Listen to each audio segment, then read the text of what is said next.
अच्छा जी, तो कल बतला दिया गया है कि ब्रह्मानंद रसानुभूति से युक्त आपकी परम पावन शीतल निर्मल जो वाणी है वो कैसी है? स्वर्ण कलश से निश्रित जो वाक्य रूपी अमृत है और श्रुति सुख, कानों के हृदय को सुख देने वाली है। ऐसी वाणी के द्वारा संसार दावाग्नि से संतप्त मेरे हृदय को आप क्या कीजिए? सेचया, सिंचित कीजिए।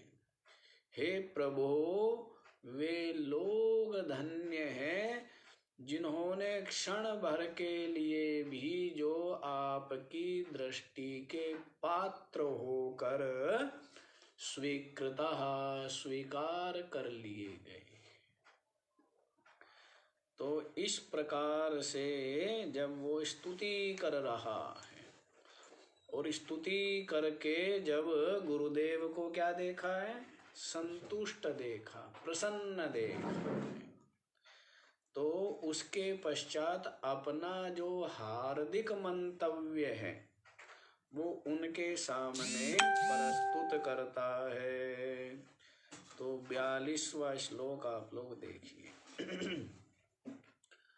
कथं तरेयं भव सिन्धुमेतं का वा गतिर्मे कथमोऽस्त्युपायः जाने न किञ्चित् कृपया मां भो संसार दुःख क्षतिमातनुष्व। कथं तरेयं भवसिन्धुं एतं का वा गतिः मे कथमः अस्ति उपायः जाने न किंचित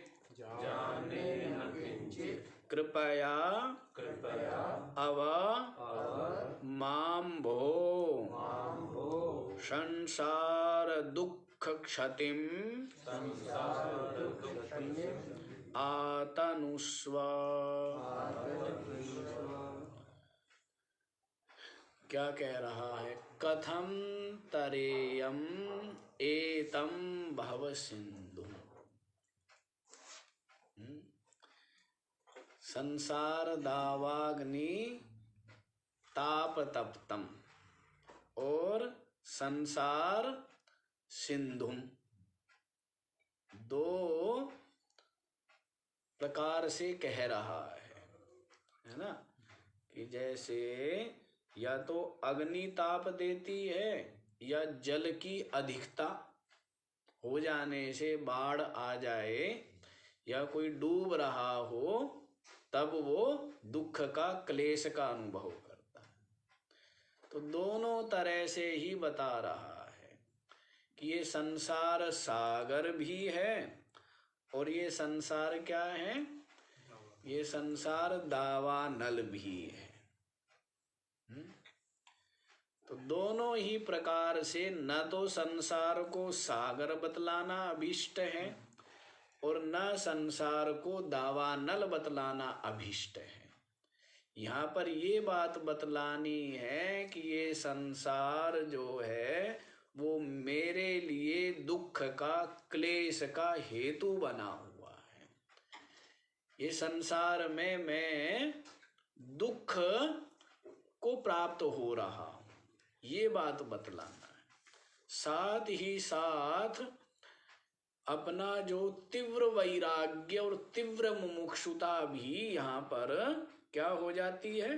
द्योतित हो जाती है। जो बारंबार अग्नि और सिंधु बतला रहा है तो कि महाराज मैं तो बस कष्ट पा रहा हूं और कैसे भी इससे मुक्त हो जाऊं, कैसे भी संसार से मुक्त हो जाओ। हाँ? संसार से, शरीर से, सारे अनात्म प्रपंच से कैसे मुक्त हो जाओ। हाँ? तो ऐसा बात कही जा रही है। अब साधक तो ऐसा सोचता है, ऐसा चाहता है, और संसारी लोग तो इसी को मसाला लगाने में लगे रहते हैं। संसार को, शरीर को ही क्या लगे रहते हैं, मजबूत करने में लगे रहते हैं कि ये जो है कच्चा ना हो जाए। हाँ? जाए भी ना, क्या जी? जाए भी ना, यहाँ से जाए भी नहीं। हाँ, ये बात है। तो इस तरह से हाँ सदा सब कुछ बना रहे, तो उसी के लिए क्या लगे रहते हैं। हाँ, मजदूर मिस्त्री बन करके मसाला लगाते रहते हैं कि पक्का बना रहे, ढह ना जाए, गिर ना जाए, है ना। लेकिन जो साधक जिज्ञासु है वो तो उसका क्या लक्ष्य है कि मैं संसार से मुक्त हो जाऊं, संसार से, शरीर से, सबका सब द्वैत से मुक्त हो जाऊं, अद्वैत जो अपना आत्मा है उसमें प्रतिष्ठित हो जाऊं। ऐसा कौन?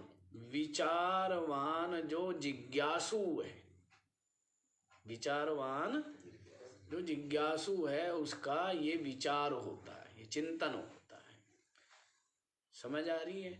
हाँ, क्योंकि उसने इनकी असारता को, दुख रूपता को, अनित्य क्षण भंगुरता को क्या कर लिया है, अनुभव कर लिया है। तो इस कारण से वो इससे मुक्त होना चाहता है। तो क्या कहता है, देखिए, एतम भव सिंधुम अहम कथम तरेयम, मैं इस संसार सागर से कैसे पार होऊंगा। ये संसार सागर में डूब रहा हूं। डूब रहे हो या आनंद ले रहे हैं? आनंद ले रहे तो फिर कोई लाभ नहीं है। यदि संसार सागर में आनंद ले रहे हैं तो फिर तो आप जिज्ञासु नहीं हुए ना, मुमुक्षु नहीं हुए। तो कहीं ना कहीं अविवेक, अविचार इतना इसकी अंतःकरण पर, बुद्धि पर चढ़ा हुआ है, इतना प्रबल है कि शास्त्र, संत और संसार, शास्त्र संत के द्वारा तो जगत की, शरीर की वास्तविकता सुनता समझता ही है, संसार को देख देख करके भी समझता है, लेकिन बुद्धि का व्यामोह ये है कि नहीं है? और विचार नहीं करता कि जीवन पर्यंत जो कुछ लिया, दिया, खाया, पिया, देखा, सुना, सबका सब कुछ अर्थ नहीं हुआ, कुछ भी सार्थक नहीं है। अब इतना कुछ किया लेकिन हमारे पास कोई उपलब्धि, कोई पूंजी नाम की कोई वस्तु नहीं मिली, कोई संपत्ति है हमारे पास? कुछ भी नहीं है। क्लेश और सब कुछ यही बना हुआ है, क्लेश, वियोग, प्रतिकूलता यही बनी रहती है। हाँ? और शरीर भी वैराग्य सिखलाता रहता है, बूढ़ा होता जा रहा है। हाँ? तो क्या दिखाता है शरीर भी, देखो कष्ट कष्ट कष्ट, संभालो अब इसको। हाँ? तो सर्दी अधिक लगती है, गर्मी अधिक लगती है, भूख प्यास सहन नहीं होती। तो ये शरीर भी अपनी दुख रूपता आपके सामने प्रकट कर ही रहा है। तो अब इस बुद्धि पर पड़ा हुआ जो ये व्यामोह है, इसको विचारवान व्यक्ति को नहीं सहन करना चाहिए। और विचारवान के सामने रहेगा भी नहीं। विचारवान व्यक्ति के सामने ये बुद्धि की जो मूढ़ता है ये ठहरने वाली नहीं है। ये अविचारवान के सामने खड़ी रहती है। जो विचारवान नहीं है और जिसको सत्संग मिल गया, शास्त्र संत मिल गए, उनके सामने तो कम से कम ये मूढ़ता नहीं रहनी चाहिए। तभी तो आनंद ले रहे हैं इसका। इसका आनंद ले रहे हैं, सत्संग का, संसार का, ये दोनों का, सत्संग का। वही तो गड़बड़ है। सत्संग का। संसार में तो सुख। तो ये साधक के लिए ये संसार जो है, देखो आपको पहले भी बताया कि संसारी के लिए संसार सुख रूप और ज्ञानी के लिए तो सब कुछ आनंद रूप। लेकिन जो जिज्ञासु साधक है उसके लिए क्या होना चाहिए? संसार दुख रूप है। अन्यथा वो इसको छोड़ने का और अपनी आत्मा को पाने या प्रवेश करने का यत्न ही नहीं करेगा। यही फैला रहेगा, पसरा रहेगा, मस्त रहेगा। तो संसारी भी इसको सुख रूप मानता है और ज्ञानी इसको सुख रूप नहीं मानता है, लेकिन दुख रूप भी नहीं रहता है। ज्ञानी जो है संसार को सुख रूप मानता नहीं है, क्योंकि वो तो क्या मानता है? इसको मिथ्या प्रतीति, आभास मात्र है। तो वो इसको सुख रूप नहीं मानता है, लेकिन वो जो इसमें दुख रूपता का जो आग्रह है वो भी नहीं रहता है। सहज है, ठीक है, तमाशा है, स्वप्न है, परिस्थितियां अपने आप परिवर्तित हो रही है, आ रही है, जा रही है। अब उसमें रस लेने वाली बात नहीं है। पहले भी आपको पंक्ति गिनाई है ना, शिवा महिमना की पंक्ति हमने बतलाई थी। नहीं स्वात्मा रामम विषय मृग तृष्णां भ्रमयति। जो अपनी आत्मा में रमण करने वाला है वो संसार के विषय रूपी जो मृग तृष्णा है, जो भासते हैं, है नहीं, तो इनमें भ्रमित नहीं हो सकता। उसका चित्त और उसकी इंद्रियां संसार के विषयों में सुख बुद्धि लेकर के प्रवृत्त नहीं हो सकती। और यदि सुख बुद्धि, रस बुद्धि लेकर के प्रवृत्त होती है तो इसका मतलब कोई ज्ञान आदि नहीं है, केवल बुद्धि का ज्ञान है। क्या है? केवल बुद्धि का ज्ञान है। ये भगवान शंकर जी के लिए बोला गया है ना, हाँ, कि जो आत्मा में रमण करने वाला है, आत्मानंद में ब्रह्मानंद रस पीने वाला है, अब वो क्यों खाए ये सब चीजें? संसार के जो विषय है राख तुल्य है। क्या है? अब कोई राख खाएगा क्या? जिसको रस मिल गया अब वो मिट्टी खाएगा? है? तो ये जो विषय है ये तो क्या है? मृग तृष्णा के जल के समान सुखरूप भी नहीं है, साथ ही साथ मृग तृष्णिका का जल क्या होता है? भासता है नहीं। तो इसलिए ये बात समझ लेना चाहिए, क्योंकि अनेकों बुद्धिवादी जिनको परोक्ष हो गया तत्व का, तो वो संसार में फिर डूबे रहते हैं, मस्त रहते हैं। यहाँ की अनुकूलता का रस स्वाद अनुभव करते हैं तो वो सब अज्ञानी है। वो सब के सब क्या है? अज्ञानी है, क्योंकि आत्मानंद, आत्मा राम जो है वो इन विषयों में उसका चित्त और इंद्रिया क्यों रमण करेगी? रमण करेगी क्या? जैसे जगा हुआ व्यक्ति स्वप्न के कितने ही सुंदर विषय क्यों ना हो, कितने सुंदर विषय स्वप्न में अनुभव किए, लेकिन जगा हुआ व्यक्ति, प्रबुद्ध व्यक्ति उनकी न आशा करता है और न उनमें सुख मानता है, है, ना उनका अन्वेषण या रक्षण आदि का प्रयत्न ही करता है, क्योंकि क्या है, वो सबके सब कल्पित थे, मिथ्या है। समझे सेठ जी? हाँ, तो क्या कहता है ये साधक कि इस संसार सिंधु को मैं कैसे पार करूंगा, का वा गति ही में, और महाराज मेरी क्या गति होगी, मेरी क्या गति होगी, विचार कर रहा है। देखो, हर प्रकार से संसार का स्वरूप प्रकट हो गया, संसार का वास्तविक स्वरूप प्रकट हो गया। और हम बारंबार कहते, जिसके सामने संसार का वास्तविक स्वरूप प्रकट है, उसके सामने ही अपनी आत्मा का वास्तविक स्वरूप प्रकट हो सकता है। संसार का स्वरूप जिसके सामने प्रकट नहीं है वास्तविक रूप से, तो वो तो स्वार्थ में, लोभ में, मोह में, आसक्ति में डूबा रहेगा।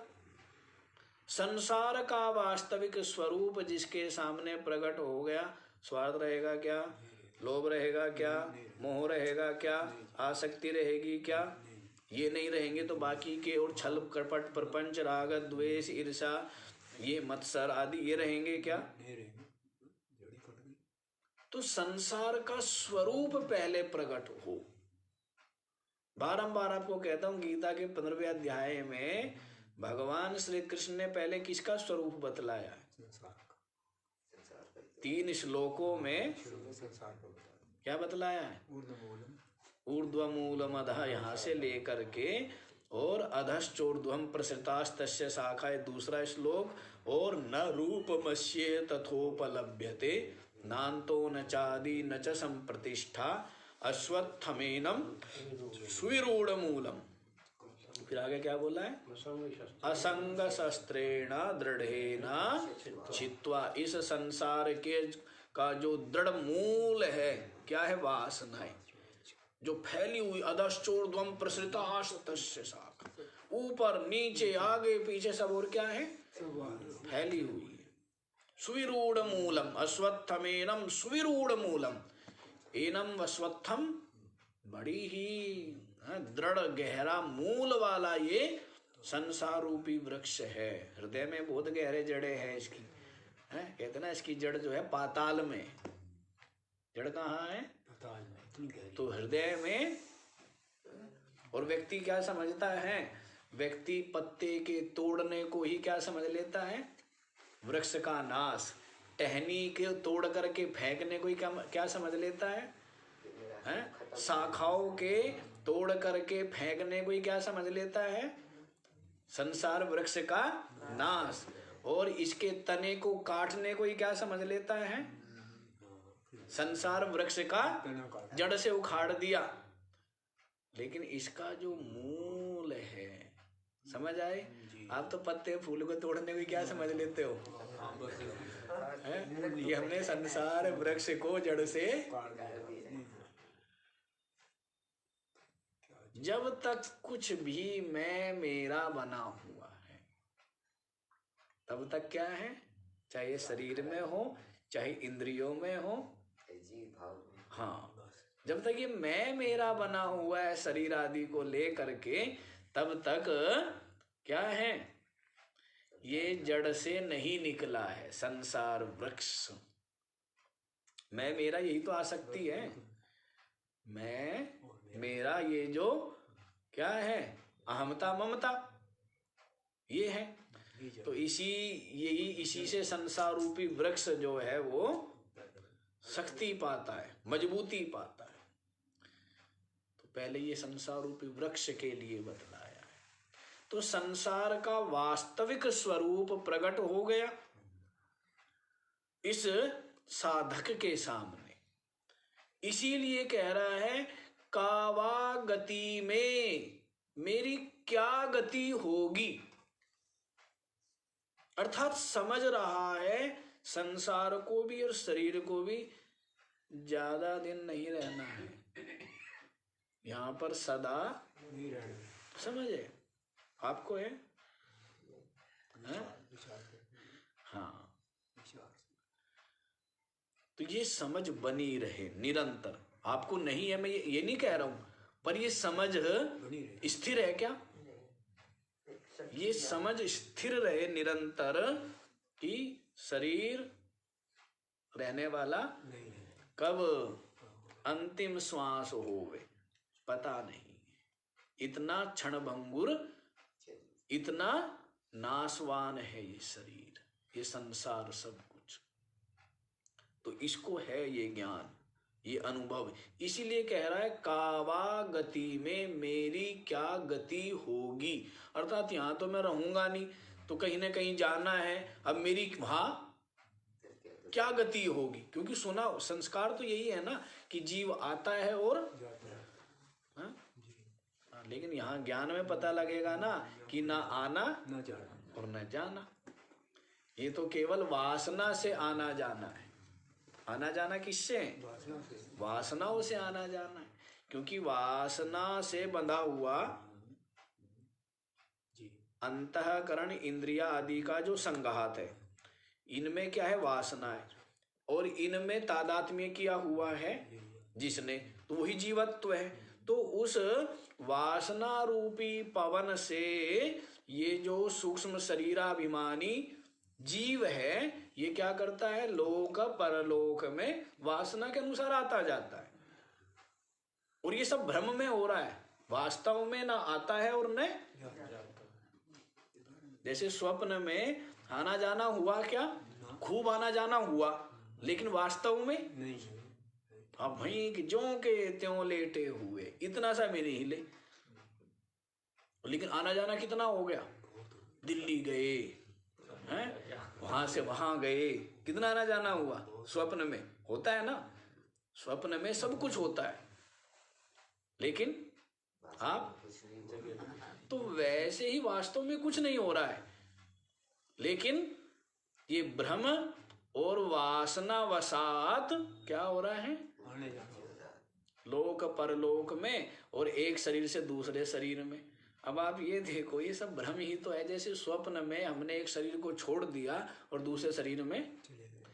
तो जब शरीर छूटता है, शरीर के संबंधी छूटते हैं, तो वहां पर भी दुख होता है, वहां पर भी रोते चिल्लाते हैं, वियोग होता है। दूसरा शरीर मिलता है, वहां पर भी थाली बजाते हैं ना शायद, हैं? हाँ, इन माइयों को पता है कि थाली बजाई जाती बालक को, तो वहां उत्सव मनाया जाता है, वहां पर खुशियां मनाते हैं। तो ये सब कुछ हुआ और आंखें खुली तो क्या हुआ?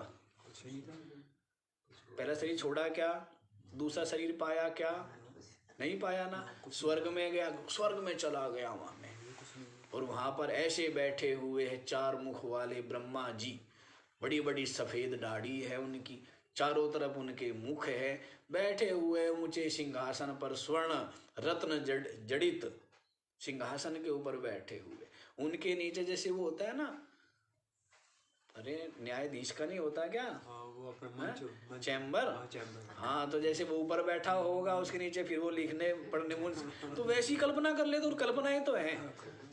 तो फिर वहां नीचे जो है वो बैठा है चित्रगुप्त, धर्मराज, और बड़ी बड़ी पोथियां है उसके पास, हाँ, वो सब जो है वैसे ऐसा हुआ। तो कई लोगों ने जा करके आके बताया, हाँ, कई लोग जैसे मर गए ना और फिर अचानक से जीवित हो गए, उनको बांध करके ले गए शमशान में, तो फिर उन्होंने बताया कि ऐसा ऐसा हुआ।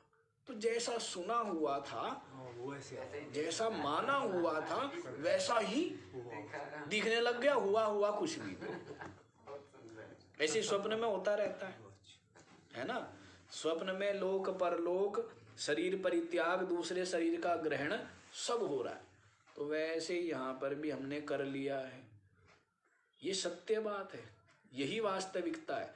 लेकिन अब अज्ञानता देखो कि इस शरीर में ही क्या कर लिया, मैं मेरापन कर लिया। जबकि जितने भी शरीर हैं ये सब के सब शरीर मेरे द्वारा ही कल्पित है। ये शरीर भी और जितने भी अंतःकरण है और जितनी भी इंद्रियां है और जितने भी वृक्ष है और जितने भी सूर्य चंद्रमा है और जितना भी आकाश स्थान देश काल वस्तु है, वो सब का सब मेरे से मुझ में सारा कल्पित है। मैं साक्षी हूं, मैं अधिष्ठान हूं। अब ये देखो, जो साक्षी है ना, वो सब में एक ही। कूटस्थ जो अधिष्ठान है ब्रह्म, वो क्या है? एक ही है। तो उपाधि अलग अलग है। जैसे शरीर उपाधि है, अंतःकरण उपाधि है, ये सब क्या है? अलग अलग है। उपाधि में तादात्म्य होने से हम क्या मानते हैं? अपने को एक से दूसरे को अलग अलग मानते। यदि साक्षी जो अधिष्ठान है उसमें विराजमान होवे तो वो क्या है? एक ही है, व्यापक है। और उस दीवार पर ये जो है बाकी चित्र, ये सब कारीगरी है। यहाँ पर बना दिया शंकर जी, यहाँ पर बना दिया गणेश जी। दीवार एक है। जिस दीवार पर बने हुए हैं, अब इतनी वाली दीवार को तो वो पूज रहा है, इतनी वाली दीवार को, जबकि दीवार एक है। वो कहता नहीं मेरे भगवान को मत छेड़ देना, वो कहता नहीं मेरे भगवान को मत वो कर देना। तो वैसे ही जो अधिष्ठान है वो तो एक है, और उस अधिष्ठान में बाकी ये शरीर, इंद्रिया, अंतःकरण रूपी उपाधियां क्या है? ये कल्पित है, कल्पित है।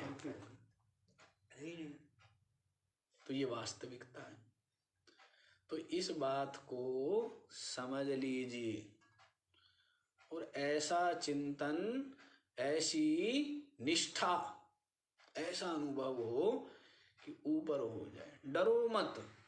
ये शरीर की शरीर में इतना तादात्म्य है, कई बार हम सोचते हैं कि कई बार ऐसा होता है कि बहुत चीजें भूल जाते हैं। मान लीजिए ब्रश किया तो कुल्ला करना भूल गए, कुल्ला कर लिया तो ये करना भूल गए, कुछ ना कुछ। जब चिंतन में रहे, जब बाह्य ध्यान ना दिया जाए तो हाँ, तो कई बार हम सोचते हैं कि ऐसे तो कभी ऐसा भी होगा कि शौच आदि के हाथ नहीं धोएंगे, फिर ऐसे ही भोजन आदि हो जाएगा, तो ये तो गलत है। लेकिन ये सब क्या है? नहीं, ये सब एक व्यर्थ का आग्रह है। यदि नहीं भी हाथ धुए और इतना हम इन चीजों से परे हो गए तो क्या फर्क पड़ता है?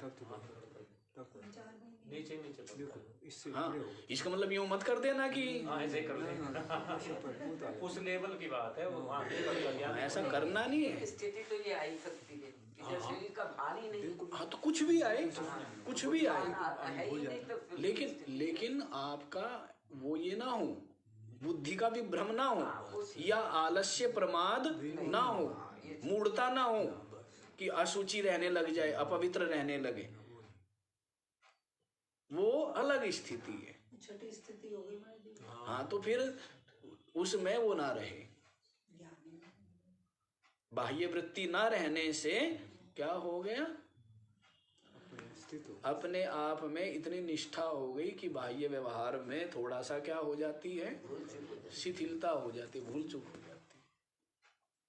तो ऐसा भी हो जाता है, ठीक है। लेकिन ऐसे प्रयत्न पूर्वक नहीं करना है। ऐसे हैं, जैसे जैन धर्म में प्रयत्न पूर्वक कर लेते हैं ना कि भाई वो वस्त्र नहीं पहनते तो हम नहीं पहनते, वो नहीं नहाते थे तो हम नहीं नहाते हैं, वो दांत आदि साफ नहीं करते थे ऋषभ देव जी तो हम भी नहीं करते। तो ऐसे नहीं करना है। ये प्रयत्न पूर्वक है। और ऋषभ देव जी प्रयत्न रहित है, उनको बाह्य संज्ञा नहीं है। बाह्य वृत्ति ना होने से बाह्य कोई संज्ञा नहीं रही है, तो उनकी निष्ठा जो है वो अलग। अच्छा जी, यहीं पर आओ ना, कहाँ दूर भाग जाते हैं पता नहीं कैसे।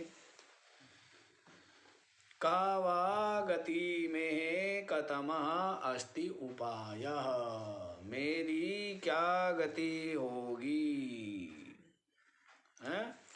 कतमा अस्ति उपाय, और उसका क्या उपाय है? उसका क्या उपाय है? तो दोनों बात पूछ ली, इस उपाय को जोड़ देना दोनों तरफ दोनों प्रश्न के साथ में कि संसार सिंधु को कैसे पार करूंगा, कथमास्ति उपाय, इसका क्या उपाय है और मेरी क्या गति होगी, तो सदगति शुभ गति का क्या उपाय है। तो इस प्रकार से इसको जोड़ देना है। जाने न किंचित कृपया मां भो, हे प्रभो अहम किंचित न जाने, मैं कुछ भी नहीं जानता। कैसे तरूंगा, क्या गति होगी, क्या साधन करना चाहिए, उपाय करना चाहिए, अहम किंचित न जाने, मैं कुछ भी नहीं जानता। कृपया अवा माम अवा, कृपया आप क्या करो, मेरी रक्षा करो। कृपया मेरी क्या करो, रक्षा करो। इस प्रकार से ऐसा हो गया जैसे निराश्रित हो गया, कोई आश्रय नहीं रहा। जैसे कोई व्यक्ति गिर जाए ऊपर से तो उसकी क्या स्थिति होती है, जिसके पैरों के नीचे जमीन नहीं है, कोई आश्रय नहीं देख रहा है। वो व्यक्ति जो गंगा की तेज धारा में बहता जा रहा है तो उसको भी कोई आश्रय नहीं मिला हुआ है। तो इसलिए कह रहा है कि आप मेरी रक्षा कीजिए, क्योंकि संसार में तो ऐसा कुछ भी नहीं है जो शरण लेने योग्य हो या जिसका आश्रय लेकर के मैं सुखी हो जाऊं, वियोग ना हो और दुख क्लेश की प्राप्ति ना हो। ऐसा संसार में मैं कुछ भी नहीं जानता हूं। जाने न किंचित, कुछ भी नहीं जान रहा। कृपया माम अवा, हे प्रभु कृपा करके मेरी रक्षा कीजिए। संसार दुख क्षतिम आतनुस्व, और मेरा जो ये संसार दुख है उसको क्षतिम आतनुस्व, उसको क्षय करने का, नष्ट करने का आतनुस्व, कुछ उपाय, कुछ विस्तार कीजिए। क्या कीजिए, कुछ ऐसा संयोग है, ऐसा साधन करें जिससे कि मेरी संसार दुख जो है वो नष्ट हो जाए, नाश हो जाए। इतना क्लेश पा रहा है, इतना क्लेश पा रहा है। क्लेश ही है, नहीं क्लेश है क्या निरंतर। देखो वो तुम देखा देखी अनुभव नहीं करते, अन्यथा भूख प्यास क्या है, क्लेश है ना, सर्दी गर्मी क्या है, क्लेश रोग लग जाना शरीर में, ये क्या है, क्लेश है। सब क्लेश ही क्लेश है। निरंतर निरंतर क्या रहते, कुछ ना कुछ लगा ही रहता है। कितनी गुलामी है इस शरीर की, पर इसमें मैं और मेरापन है, इसीलिए कुछ भारी नहीं लगता, कुछ बोझ नहीं लगता।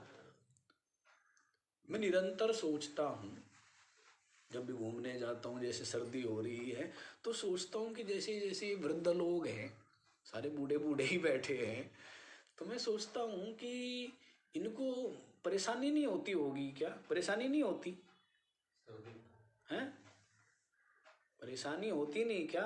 इतने मूर्ख हैं, उनको अपनी परेशानी को समझते नहीं। हाँ, क्योंकि वो इसमें क्या किया हुआ है, इसी में लिप्त है जी, बहुत लिप्त है। तादात्म्य किया हुआ है।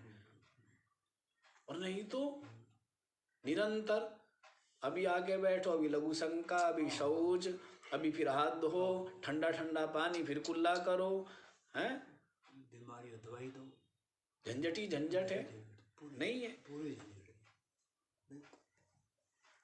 अभी मुख साफ करो, अभी आंख साफ करो, अभी नाक साफ करो, अभी दांत साफ करो, हैं? तो क्या है, विचारवान व्यक्ति जो है वो तो ये देखता है कि इसमें ये सब, चलो ये सब करने का कुछ अर्थ हो तो भी सही है, लेकिन क्या अर्थ है? कुछ नहीं होता रोज का यही है ना, हर समय का यही है। हर समय एक क्रिया पूरी होती है तो दूसरी तरफ दूसरी क्रिया की तैयारी, एक समय का भोजन जो है वो खाया तो दूसरे समय का चूल्हा चढ़ जाता है। तो इसी में लगे रहते हैं। और माइयों की तो बड़ी हिम्मत है, हैं? कपड़े धोने भी, तह भी करने, सुखाने भी। आदमी तो पहन करके पैंट और चल पड़ता है, क्यों जी? बड़ी हिम्मत के काम है। और दिन भर कभी उसको तह करना, कभी उसको तह करना, कभी वो झाड़ना, कभी वो पोंछना, कभी, और ये सब झंझट बनाते हम इसीलिए तो है कि हमें झाड़ना पोंछना पड़े हर समय इसी में लगे रहे। बनाते इस तरह, पहले ठीक ठाक थे ना, हाँ बस हो गया, झाड़ू लग गई, हो गया साहब, और क्या है। अब ये थोड़ा कि हर समय ही इसी में लगे रहे। तो हमारे थे ना महात्मा रामानंद जी, वो बड़े परेशान होते थे। अरे कहते झाड़ू लग गई, हो गया साहब, ये पोछा वोचा, ये क्या मतलब होता है? हाँ? बस एक बार झाड़ू मार दी, हो गया। कौन यहाँ पर गाय आके थोड़ा बैठी है या भैंस बैठी हुई है। तो कहने का भाव है, अब सारा का सारा शक्ति सामर्थ्य कहाँ समर्पित हो रहा है? संसार में वस्त्र, शरीर, मकान आदि में। निष्प्रयोजन। कितना बढ़िया साफ किया, क्या देखो महाराज कितना बढ़िया साफ कर दिया, सदा के लिए हो गया क्या साफ? फिर गंदा ना होए कल तो बढ़िया बात है, लेकिन फिर क्या होना है इसको? इसलिए एक्स्ट्रा ऑर्डिनरी करने की जरूरत, काम चल जाए पर्याप्त है। हम थोड़े से एक्स्ट्रा ऑर्डिनरी वाले रहे हैं कि बस अद्भुत होना चाहिए, विलक्षण होना चाहिए, अद्वितीय होना चाहिए, अभूतपूर्व होना चाहिए। ऐसा रहा हमारा कि कोई भी काम हो वो सबसे सुंदर, सबसे बढ़िया, ऐसा कि जैसा आज तक किसी ने ना किया हो। तो उसका कई बार लाभ ये रहा थोड़ा सा कहना सुनना ठीक आ गया है।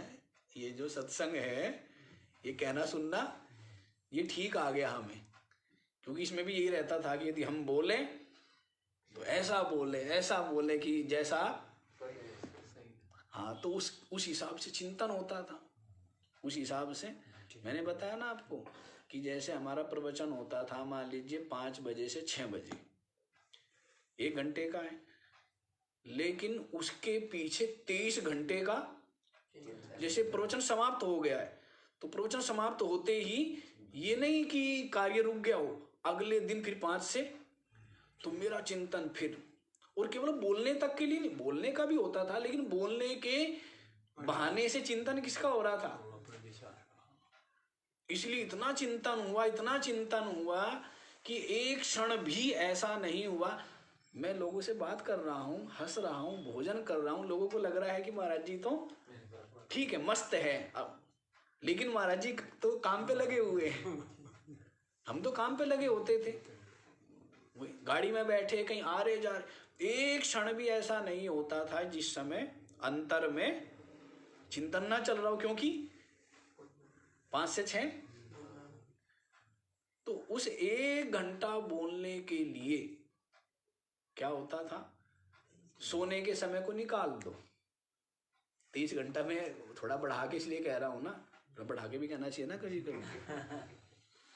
तो सोने के समय को निकाल दो, सत्य कह रहा हूं आपको। और यदि रात्रि में नींद भी खुल गई ना, रात को मान लीजिए सोए 10 बजे, 12 बजे नींद खुल गई, तो क्या चल रहा है? और अनायास वो करने से हुआ क्या कि वो अनायास अभ्यास हो गया, अनायास, क्योंकि इतना बड़ा कार्य है, बहुत बड़ा कार्य था हमारे लिए। 1 घंटा बोलना, बिल्कुल नया व्यक्ति जिसका कोई अभ्यास नहीं है, और बड़ी बड़ी मंच पर बोलना, बड़ी बड़ी जटाओं वाले और बैठे और समाज के बीच बोलना, तो इसलिए चिंतन कितना करना पड़ेगा। तो उसका लाभ ये हुआ कि वो चिंतन स्वाभाविक हो गया और अपने सुधार के लिए हो गया। तो लाभ तो उसका अपने को ही मिला है। वो जो तप हुआ वो जो साधना हुई उसका लाभ अपने को ही मिला। तो इतना करना कोई सीमा नहीं, है ना। तो इसलिए महात्मा लोग बोलते भी थे कि आप जो बोलते हो थोड़ा अलग बोलते हो। अच्छे अच्छे बूढ़े बूढ़े महात्मा, एक महात्मा तो बल्कि यहीं ऋषिकेश के थे, वो ये कहने लगे कि मैं, और अच्छे विद्वान थे, बहुत अच्छे विद्वान, अच्छे वक्ता थे। तो वो एक बार कहने लगे मेरे को करीब 4-5 वर्ष पहले कि मैंने इतना बोलते भी है हम और इतना सुना भी है, लेकिन जो आप बोलते हो ना, आपका चिंतन अलग है कि वो थोड़ा सा आप हृदय से बोलते हो, कहते वो हृदय तक ही लगता है। ऐसा उन्होंने कहा, ये बातें मेरे को कहनी नहीं चाहिए। तो कारण क्या है कि यही काम ही ये रहा, तो इसलिए, और बड़ा भय रहा एक तरह से समझो। हाँ चलो ठीक है, एक्स्ट्रा ऑर्डिनरी के चक्कर में नहीं पड़ना। उसके कारण से तप भी हुआ, उसके कारण से क्लेश भी हुआ है, पीड़ा भी है, कोई आनंद नहीं ले पाए। इसलिए कोई किसी प्रकार का जो है आनंद, क्यों? क्योंकि अभी 1 घंटा समाप्त हुआ है प्रवचन, तो फिर तो इसीलिए कभी चैन से नहीं बैठ पाए हम। चैन से एक तरह से समझो तो सो भी नहीं पाए, वही चला। लेकिन उसका लाभ ही रहा। तप का किया हुआ जो तप है वो व्यर्थ नहीं जाता। किया हुआ तप साधना व्यर्थ नहीं जाती। हाँ, तो एक्स्ट्रा ऑर्डिनरी की बात चल रही थी। चलो, तो क्या कहता है ये, संसार दुख जो मेरा है उसकी क्षतिम आतनुस्व, उसकी क्षति का आप क्या करें? प्रयत्न करें, उसका विस्तार कर दे, जिससे कि मेरा संसार दुख नष्ट हो जाए, नाश हो जाए। इतना दुख का अनुभव कर रहा है जिज्ञासु। तो समझ आ गया ना ये वाला श्लोक? है आगे बताऊं? आगे वाला बताया जाए अब तो। एक बार और समझ लीजिए कि इस संसार सागर से कथम तरेयम, मैं कैसे पार होऊंगा। हृदय के ये उसके वचन है, सुने सुनाई बात नहीं है, न बुद्धि की बात है। अभी हम कह रहे थे कि आपकी विचार रहा था मैं कि आपकी इच्छा आवश्यकता बन जाए, परमात्मा को पाने की जो इच्छा है वो क्या बन जाए? आवश्यकता बन जाए। जैसे जो श्वास है, प्राण लेना, वो क्या है? हमारी इच्छा नहीं है, आवश्यकता। उसके बिना हम नहीं रह सकते। इच्छा के बिना रह सकते हैं, लेकिन आवश्यकता के बिना नहीं रह सकते। तो परमात्म प्राप्ति की इच्छा है, बिल्कुल है। आवश्यकता है, इच्छा है, क्यों सेठ जी? लेकिन आवश्यकता है। आवश्यकता भी 3 प्रकार की होती है महाराज जी। अच्छा जी। हाँ जी, इकोनॉमिक्स में आता है आवश्यक आवश्यकताएं और आरामदायक आवश्यकताएं और विलासिता की। ना वो आवश्यकता नहीं है। लेकिन आवश्यक वाले माने जाते हैं। हाँ, वो जो उनका चिंतन है ना, वो ठीक कह रहे हैं आप, लेकिन वो उस दृष्टिकोण से होगा। हाँ, यहाँ तो आवश्यक ही माना, वही बता रहे हैं आप, आवश्यक ही बता रहे हैं। तो आवश्यकता हो जाए जिसके बिना हम ना रह सके। ये तो आवश्यकता में महाराज जी क्या गुरु होना जरूरी है या सत्संग से काम चल जाए? जैसे रामचरितमानस में उत्तरकांड में लिखा है, भगवान राम कहते हैं कि गुरु बिन भव निधि तरई न कोई, जो बिरंच शंकर सम होई। तो क्या गुरु होना जरूरी है या सत्संग से ही बात बन सकती है? मतलब सत्संग का मतलब एक तो सत्संग तो वो हो गया एक्चुअलिटी सत्संग, जो जिसमें रहना, जिसमें आप रहते हैं, रहना चाहिए, जिसमें अरे किए जो सुनते हैं। नहीं, देखो ऐसा है, अब गुरु, अब अवधूत दत्तात्रेय जी महाराज है, उन्होंने कितने गुरु बना दिए? 24 गुरु। तो जो जिज्ञासु है उसके तो गुरु ही गुरु है ना। क्योंकि अपनी बुद्धि से क्या करना है, जिसको सीखना है, जानना है, तो वो तो सबसे सीख लेता है और गुरु ही है। और ये जो हम गुरु बनाते भी है, गुरु परंपरा है, इसका आगे भी हम आपको बतलाएंगे। आगे वाला श्लोक आ रहा है, मैंने आपको बारंबार बतलाया है, इससे हमारा अहंकार गलित हो जाता है कि सामने जो बैठा हुआ है तो क्या हो जाता है, उसके प्रति किसी पूर्ण श्रद्धा होती है और इस कारण से अपना जो मैं है वो गलित हो जाता है। आगे देखो, आगे वाले में इसको बात को हम बतलाएंगे। तो जैसे बहुत संतों ने भी कहा है, जैसे स्वामी राम सुखदास जी महाराज थे कि गुरु बनाने की आवश्यकता नहीं है, जोड़ देते थे कोई। लेकिन अब उनसे पूछा जाए कि महाराज गुरु नहीं बनाना चाहिए, ये जो आपका चिंतन या अनुभव है ये भी तो किसी आपने गुरु बनाया तभी जा करके आप ही ना बनाते, फिर दूसरों को आप कैसे मना कर रहे हैं? हाँ? तो ऐसा नहीं है। वैसे तो योग वासिष्ठ में आता भी है ना कि उपदेश क्रमो राम व्यवस्था मात्र पालनम साक्षात हेतुस्तु शिष्य प्रज्ञैव। जो मोक्ष का हेतु है साक्षात तो शिष्य की बुद्धि ही है। साक्षात हेतु तो क्या है, शिष्य की बुद्धि ही है। लेकिन वास्तव में इस बुद्धि में वो तीक्ष्णता आ जाए, वो निर्मलता, वो सात्विकता आ जाए, उसके लिए गुरु का क्या लिया जाता है, अवलंबन लिया जाता है। और ज्ञान तो बिना गुरु के होता ही नहीं है। चाहे अवधूत दत्तात्रेय जी महाराज ने भी गुरु कबूतर को ही बनाया, चाहे बालक को बनाया, बालिका को बनाया, सर्प को बनाया, गुरु तो बनाया है ना। हाँ, तो ये तो, और कहीं मैं गुरु ना बनाऊं या मुझे गुरु ना बनाना पड़े, तो ये चीज क्या है, हमारे अपने अहंकार को खड़ा रखें हम। क्या रखें, इस आज ये बताना है मेरे को, ये मैं बताऊंगा और अपनी कमियां भी बताऊंगा साथ साथ। तो आगे वाले श्लोक को आप लोग देखिए। तथा वदन्तं शरणागतं स्वं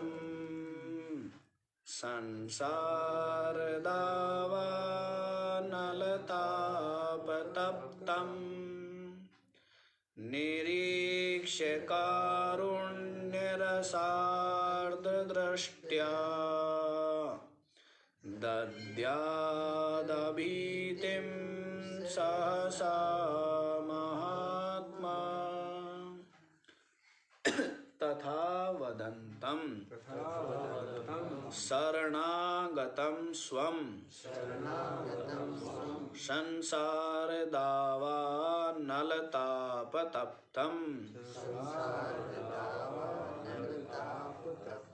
निरीक्ष्य कारुण्यरसार्द्रदृष्ट्या दद्याद अभीतिं सहसा महात्मा।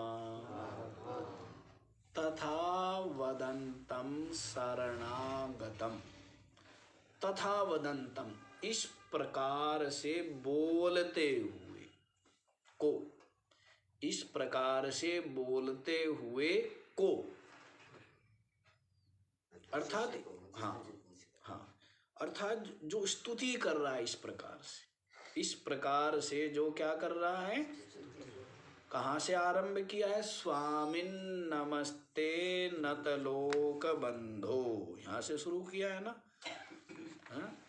कारुण्य सिंधो पतितम भवाब्धौ, और मामुद्धरात्मीय कटाक्ष दृष्ट्या ऋज्वाति कारुण्य सुधा विवृष्ट्या। जो वहां से स्तुति कर रहा है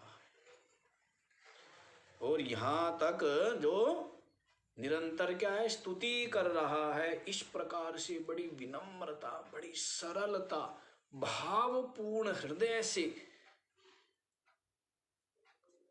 अहंकार रहित तो होकर के स्तुति करना बड़ा कठिन काम है, बड़ा कठिन काम। हम कई साधकों को देखते थे कि उन लोग का अपने गुरु के प्रति इतना समर्पण, इतना भाव और भक्ति हमारी नहीं रही है। ये हम देखते थे, हमें बड़ा आश्चर्य होता था, क्योंकि थोड़ा सा तर्कवादी को, बुद्धिवादी को वो हम रहे, अहंकारवादी। तो श्रद्धा रही, लेकिन श्रद्धा उतनी थी अपनी एक अलग आइडेंटिटी रखते हुए, अपने अहंकार को रखते हुए श्रद्धा। श्रद्धा होती है ना, कैसी श्रद्धा, एक अपने अहंकार को अलग रखते हुए और एक अपने अहंकार को मिटा करके। तो अहंकार को मिटा करके श्रद्धा होना ये कठिन कार्य है। श्रद्धा हमारे में रही, लेकिन अपना अहंकार अलग रखा, सुरक्षित। श्रद्धा थी, प्रेम था, सेवा भाव था, सारी बात थी। मतलब कहने के लिए, दिखाने के लिए हम श्रेष्ठ थे, लेकिन अहंकार अपना अंदर झंडा लिया हुआ था, है ना। ये समझने की चीज है, समझने की बात है। और हम कई साधकों को, कई संतों को हमने देखा, और हमसे बड़ी, उस समय तो बड़ी विचित्र लगता था कि अरे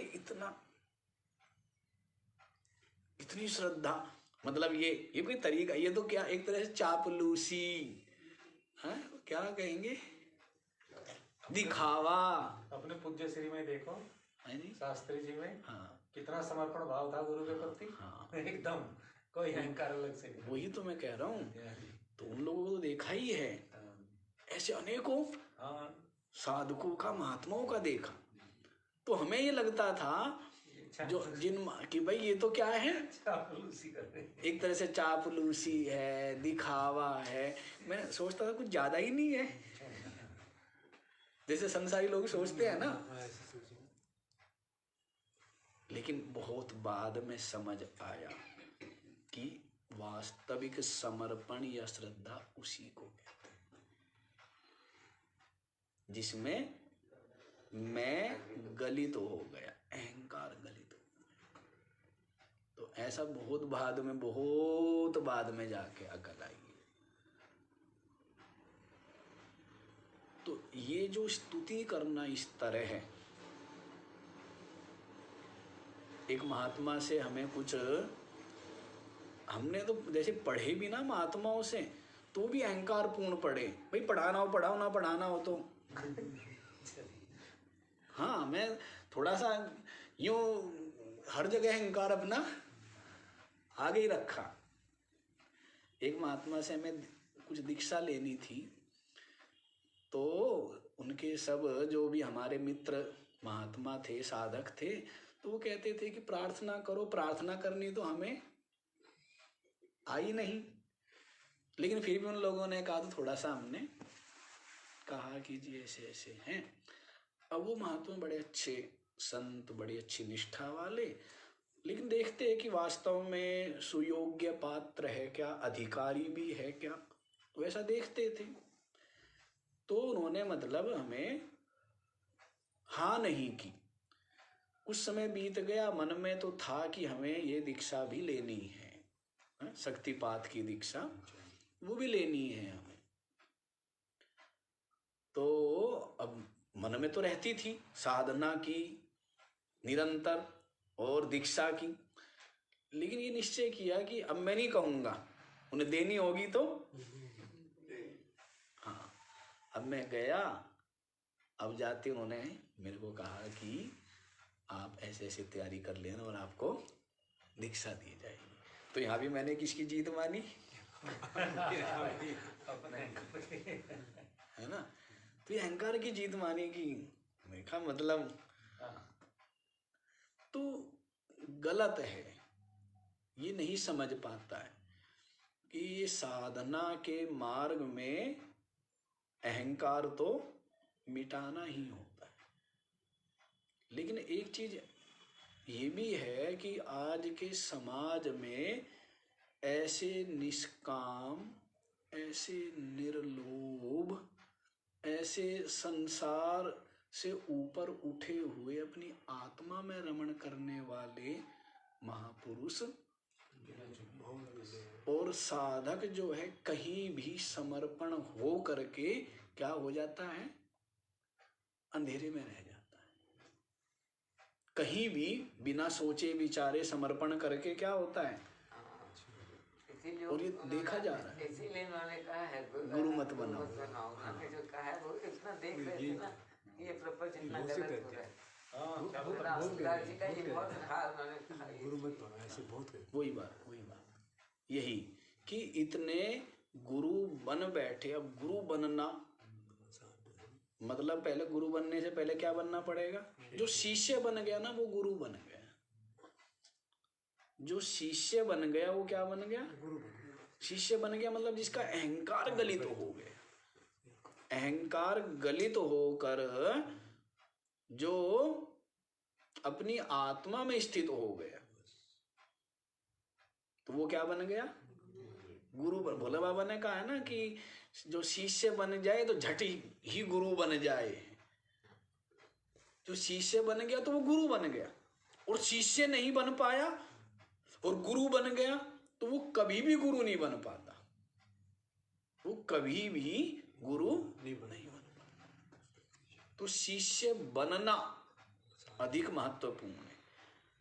अधिक महत्वपूर्ण क्या है? शिष्य बन मतलब हमारा मैं गलित हो जाए, अहंकार मिट जाए, फिर आप वास्तव में गुरु बन गए। समझिए, शिष्य जिस दिन बन गए उसी दिन आप गुरु बन गए, उसी दिन आप गुरु बन गए।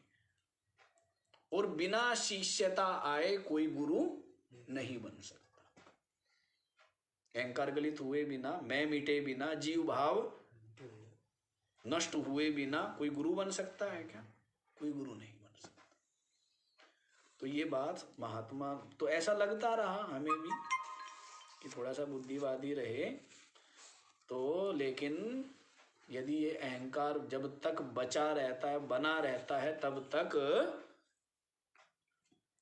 अपनी आत्मा के समीप भी नहीं पहुंच पाएगा, मैं गलित हुए बिना। तो यहाँ पर तथा वदंतम शरणागतम सम, इस प्रकार से जो स्तुति कर रहा है पूरे भाव भक्ति समर्पण के साथ में, अपने सम्मुख किनको पा करके ये बतलाया ना, निष्किंचनत्वम विवासनत्वम सर्वात्म भावम समाधि सिद्धम अप्राप्य संपत्तिम इमाम अमोघाम परोपकारः प्रवंचनाय। निष्किंचनता ना आ जाए, कुछ नहीं चाहिए, कुछ भी नहीं चाहिए। निष्किंचनत्व, कुछ भी नहीं चाहिए। विवासनत्वम, सबकी सब वासनाएं क्या हो जाए? गलित हो गई, वासना रहित हो गए। सर्वात्म भावम, सब में क्या हो गया? आत्म भाव। सब में क्या है? सब मेरी ही। समाधि सिद्धम, ऐसा समाधि सिद्ध सब में आत्म भाव। अप्राप्य संपत्तिम इमाम अमोघाम, इमाम अमोघाम संपत्तिम अप्राप्य, इस अमोघ संपत्ति को प्राप्त किए बिना परोपकारः प्रवंचनाय, परोपकार करना भी ठगना ही। परोपकार करना भी क्या है? ठगना ही। अब ये नहीं बताया किसको ठगना है। लगता ये है कि हम दूसरे को ठग रहे, वास्तव में ठग किसको रहे? अपने को ही ठग रहे हैं ना। लगता ये है कि मैंने दूसरे को ठगा है। तो यदि निष्किंचनता नहीं आई, कुछ नहीं चाहिए,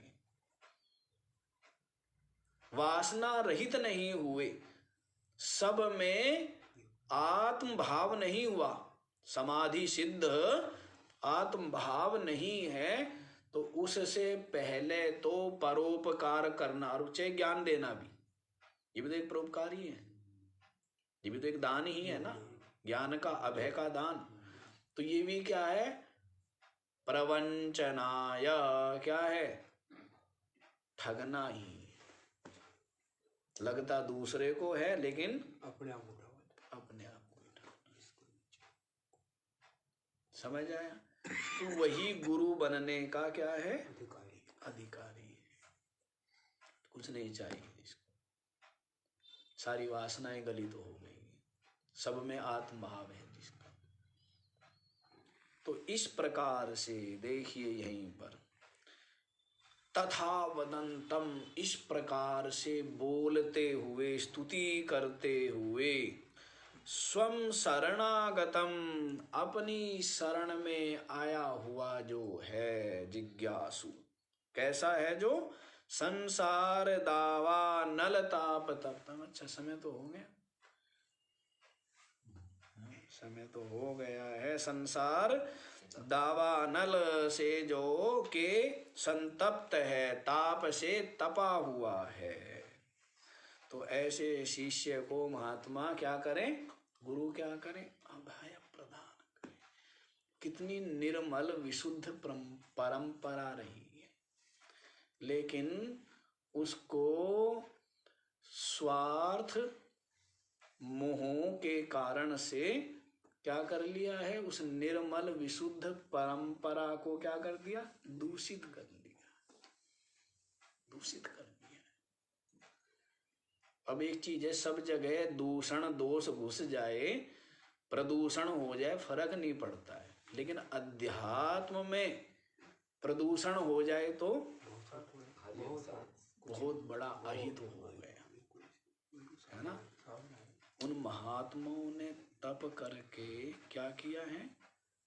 इतने चिंतन, इतनी साधना करके जिज्ञासु के कल्याण के लिए ये कर्म भक्ति ज्ञान का मार्ग प्रशस्त किया है। कर्म का मार्ग भी सहज मार्ग नहीं है, साधारण बात नहीं है। कर्म, कर्म योग, निष्काम कर्म, कर्म का मार्ग, भक्ति का मार्ग नहीं। दुनिया तो सबके सब, मनुष्य को छोड़ करके सब क्या जानते हैं? खाना, सोना, संतान उत्पत्ति, है, शरीर की रक्षा, यही जानते हैं ना। तो यदि ये संस्कार ना हो, ज्ञान ना हो, विवेक ना हो, तो मनुष्य भी क्या करेगा? मनुष्य भी यही करेगा। तो हम यहाँ पर पहुंचे हैं, या धर्म हमारे जीवन में सत्कर्म है, तो ये बहुत लंबी यात्रा हुई, बहुत आगे पहुंचे, बहुत ऊपर पहुंचे,